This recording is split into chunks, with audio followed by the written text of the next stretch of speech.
पहाड़ पर पिकनिक। कहानी रमेश शर्मा।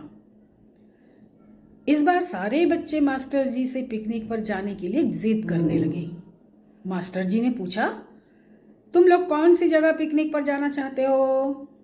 सब बच्चे एक साथ कहने लगे, पहाड़ के ऊपर, पहाड़ के ऊपर। तो इस बार की पिकनिक पहाड़ के ऊपर मनाया जाना तय हुआ। बच्चों की टोली निकली। सबसे आगे मास्टर जी थे, बीच में बच्चे और आखिर में कुसुम बहन जी। पहाड़ की चढ़ाई आसान न थी। चढ़ते चढ़ते बच्चे थक जाते और फिर सुस्ताने लगते।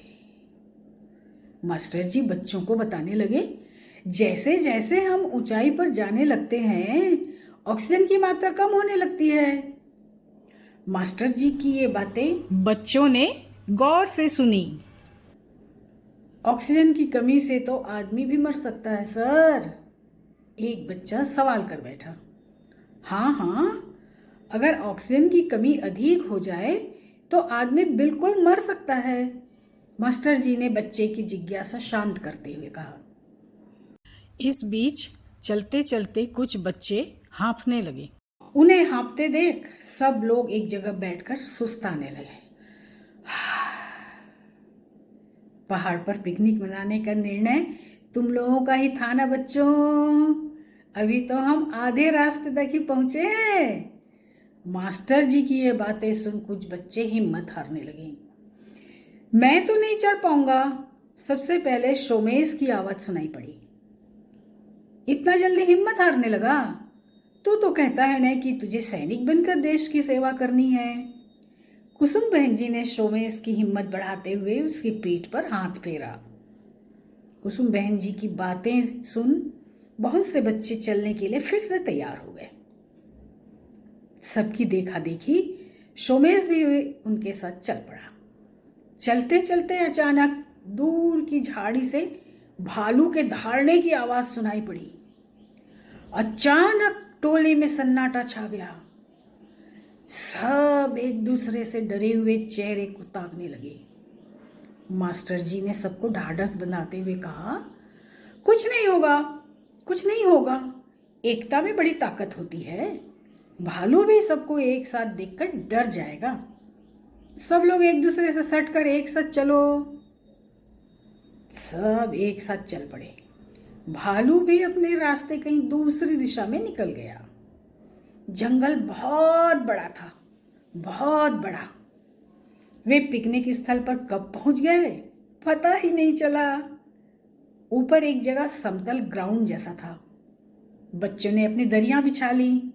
सभी बच्चे एक जगह बैठकर अपने अपने अनुभव साझा करने लगे। मास्टर जी ने बच्चों से पूछा, बच्चों बताओ, यहां आने का निर्णय सही था या गलत? सब बच्चे एक साथ कहने लगे, सही निर्णय था, सही निर्णय था। क्यों? सही निर्णय था ना सोमेश, तुम बताओ? मास्टर जी ने सोमेश से जानबूझकर पूछा। मुझे डर भी लगता है और मैं बहुत जल्दी हिम्मत भी हारने लगता हूं, पर इस पिकनिक पे आने पर मेरी हिम्मत बढ़ी सर, और मेरा डर भी थोड़ा कम हो गया है। सोमेश का जवाब सुन सबने ताली बजाकर उसका स्वागत किया।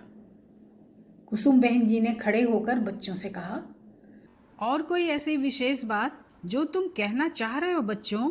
बिना सोचे समझे तुम साझा कर सकते हो। एक बच्ची खड़ी होकर कहने लगी, भालू की दहाड़ सुन मुझे तो लगने लगा था कि अब मैं घर लौटकर वापस कभी नहीं जा पा सकूंगी, पर ऐसा कुछ भी नहीं लगा। मुसीबत जब सामने हो तो हार नहीं माननी चाहिए।